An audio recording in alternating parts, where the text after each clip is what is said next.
That is a snow golem shooting a fireball at me, which, if you ever played Minecraft, should know is impossible. But I made it happen. In survival Minecraft, I'm gonna be getting the rarest and weirdest death messages in Minecraft. To do this, I had to search and find some of the weirdest and most game-breaking features in Minecraft, which led to some very cursed death messages. And the crazy part is, what you saw at the start of the video is one of the easier deaths to get. Yeah, things are gonna get crazy. Why is this even possible? Oh! First, let's start with something we all know about, getting hit into the void. Not by any mob, but by the Ender Dragon. To make this happen, I'm gonna have to mine out this entire part of the End Island, which is over 25,000 blocks. This might take a while.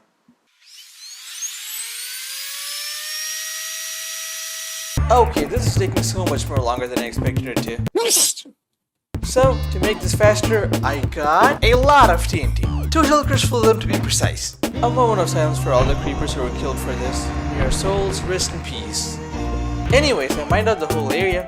It only took like, I don't know, 20 hours and a part of my sanity which I'll never get back. Now, I just had to respawn the dragon, wait for it to purge, and pearl into it. Here's what I thought, but no! These death messages were gonna be way harder to get than I first thought. After 15 attempts, finally, this happened.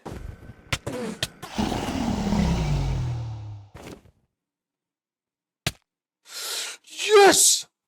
Oh my god, bro! Let's go! The next death is getting struck by lightning while fighting a warden. For this I have to bring the warden to the surface, which is not easy. Okay, but I have a plan. Bubble elevators. You see, when you place Soul Sand under a tunnel of water, everything in the tunnel gets pushed to the top, including the warden. And it's super easy to build, so let's go build it.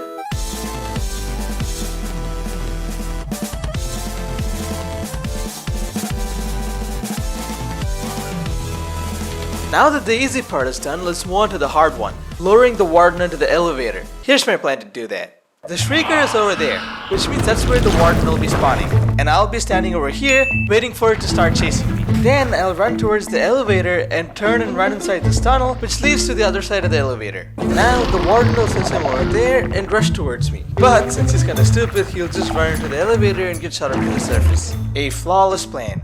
Let's see if it works. Okay, the warden is out, the warden is out. Let's go, let's go, let's go, let's go. Follow me, old man. Okay, you're following me. Okay, definitely are indeed. Oh, no, no, no, do not do that to me.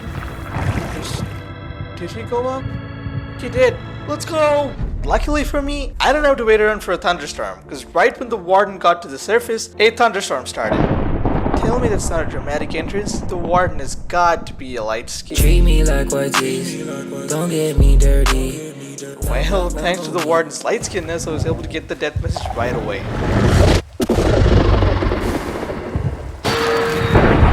Let's go! I should have probably named it warden, but let's go! 2 done. 8 more to go. That marks the end of the normal death messages, ones that you knew were possible but are really hard to get. From here on out, things are going to get more and more cursed. And to start the cursed death messages off, I need an anvil and an end crystal. Trust me, it'll all make sense soon, okay? When gravity blocks are falling, the game considers them as an entity, not a block, which means they can get kill credits. That's why death messages like Squish My Anvil are possible. When you take this mechanic of gravity blocks and combine them with end crystals, something interesting happens. Oh my god. What is the death message? Put up by falling damaged anvil.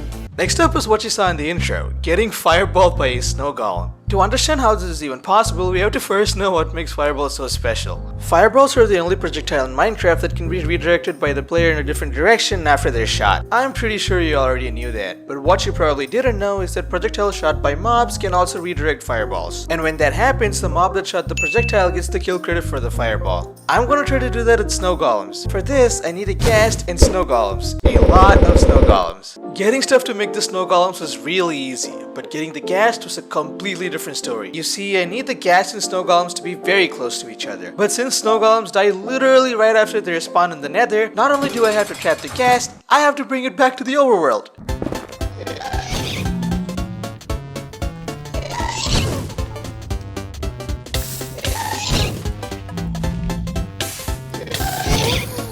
Oh my god, bro.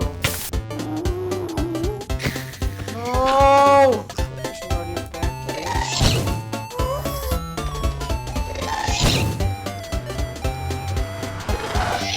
Oh! No! No! Come back! Okay, let's go.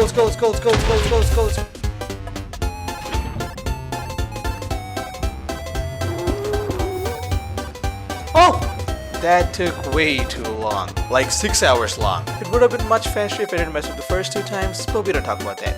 Now that the setup is done, let me tell you how it works. The ghast is trapped in a glass box, and right under it are 24 snow golems waiting to shoot their snowballs. But they won't shoot at me no matter what. That's why earlier I trapped a zombie over there. Now the snow golems will keep shooting snowballs at the zombie. I just have to stand in front of the zombie for the snow golems to shoot in my direction. All I need now is the ghast to shoot fireballs. So let's break this block and test it out. Let's go! Look at that. Oh my god. And it just gets crazier from here, bro. I don't know what to say. This is actually just... I'm super excited for this. Oh my god, dude. Next up, I'm gonna try and die to a trident. Not the drown that shot the trident, but the trident itself. Let me explain. If the drown that shoots the trident dies before the trident hits me, the kill credit goes to the trident, not the drown. I want to combine this with another death message to try and get Renterman doomed to fall by trident. Here's my setup to do that. It's just a dispenser to shoot an arrow to kill the drown and a hole in the ground over there. That's it. Now I just have to bring a trident drown to the setup. So I went to the drown farm I built in the last video, got a trident drown, took it back to the setup, filled up the dispenser with arrows, and was ready to get the death message. No! Well, turns out I got it all wrong. For the trident to get the kill credit, the drown just has to be unrendered. And killing the drown is just one of the ways to do that. A very inefficient one at that. You see, for the drown to be unrendered after dying, it should finish its death animation, which is around 2 seconds long. Since the trident is really fast, it'll always hit me before the death animation is complete. So I'm gonna have to use a different method. When the player goes to the nether, everything in the overworld gets unrendered. I'm gonna use that to unrender the drown. So I built a pretty big nether portal, put the drown inside of it so that when it shoots the trident instantly goes through the portal, made sure the drown was at a boat so that it doesn't go through the portal, and got ready to get the death message. For real this time. Don't move. And they'll be going through the portal. Oh, okay. And look at that! After I got the death message, something hit me. What if we could combine the last 2 death messages to get fireball by trident? For this to even be possible, the trident should hit the fireball when the drown is not rendered, then the fireball should come hit me. None of this is possible in the nether. I'll tell you why soon enough, but all you need to know for now is that the setup we used for the last one will not work here. That's why I built this, the Skull Drown Teleportinator 9000. The solution to all my problems. Not my relationship problems though. It can solve that. I don't think anything can solve that.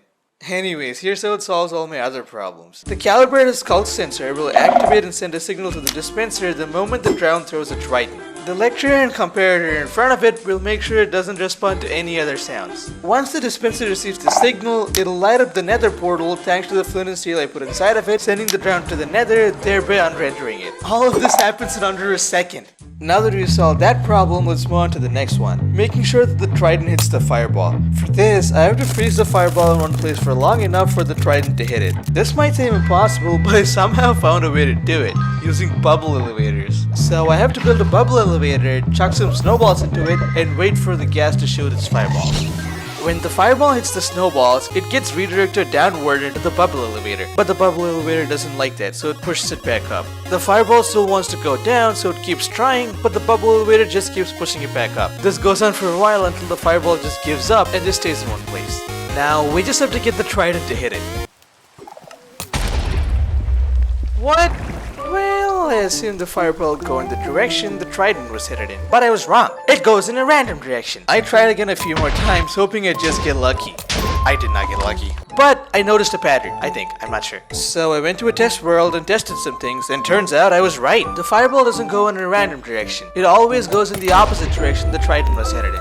Knowing this, I added a stasis chamber to the teleportinator. Let me give you a quick rundown of how the updated teleportinator works. Right when the drowned shoots the trident, a signal is sent by the Skulk sensor which sends the drowned to the nether and teleports me in front of the portal at the same time. So when the trident hits the fireball and the fireball gets redirected, I'll be there to get hit by it no matter what. This plan is pretty much flawless. Except for the fact that I don't even know if this death message is possible. For all I know, I could have spent all this time for nothing.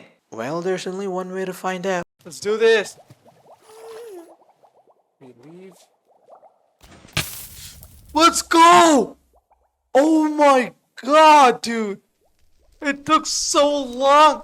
Holy. Look at that. It's crazy. Makes no sense. For the next death message, I'm gonna have to go back to a version of Minecraft that Mojang is trying to hide from us. Snapshot 13W02B. You can't find it in the Minecraft launcher. Every page about it on the official Minecraft site has been removed, so I had to download it from a random shady site. This is how older versions of Minecraft used to launch, right? I have to go to the end to get the death message, so let's speedrun the game.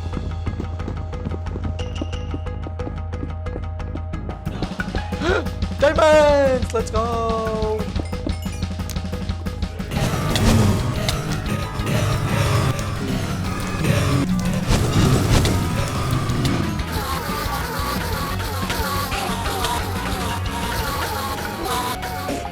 I think I found out why Mojang doesn't want us to know about the snapshot.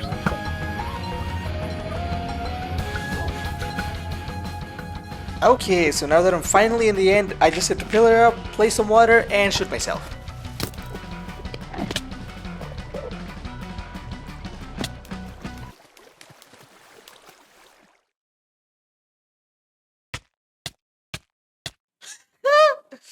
Look at that! Look at that! Renderman was shot out of water by Renderman and fell out of the world. For some reason, the death message only shows up in chat in this version. It's just weird. I don't know. For the next one, I need to be on a multiplayer server. So I just got on my friend's SMP and asked him to give me all the stuff I need. A renamed shulker, 2 books that are filled with apostrophes, a bow, and some arrows. Now, I just have to put the books inside the shulker, hold it on one hand, offhand the bow, and shoot myself again. Renderman was killed by even more magic. And look in the chat. Oh my god, this is so cursed. What is happening? Let's go back to the original world for the next one. We have to trap a villager for this, so let's go do that real quick. Why do we need a villager? Well, because we're gonna get fireballed by him. Or her. I don't know their gender. How do we find that out? I don't know. But what I do know is how we can get them to shoot a fireball at me. You see, after every successful raid, the villagers celebrate by reducing their prices and giving you free stuff. We all know that. But there's a hidden mechanic where they shoot firework rockets while they're celebrating. Most people don't know about this because there has to be no blocks above the villagers' heads for this to happen, and since villagers always go inside their houses during the raid, it just never ends up happening. I built this contraption to use that mechanic to get the villager to shoot a fireball at me. Here's how it works. Once the villager shoots the rocket, the dispenser over here will shoot out some lava, which will light the rocket on fire. While this is happening, the sticky piston on top will push this TNT to be above the rocket, which will set it off. Then the TNT is flung into the air and it lands over here. Then the TNT blows up and redirects the fireball towards me. Since the TNT that redirected the fireball was set off by the rocket shot by the villager, the kill credit goes to the villager. Now, I just have to win a raid for all of this to work. So I went to a pillager outpost, got the bad omen effect, came back to the setup, and was ready to get down to business.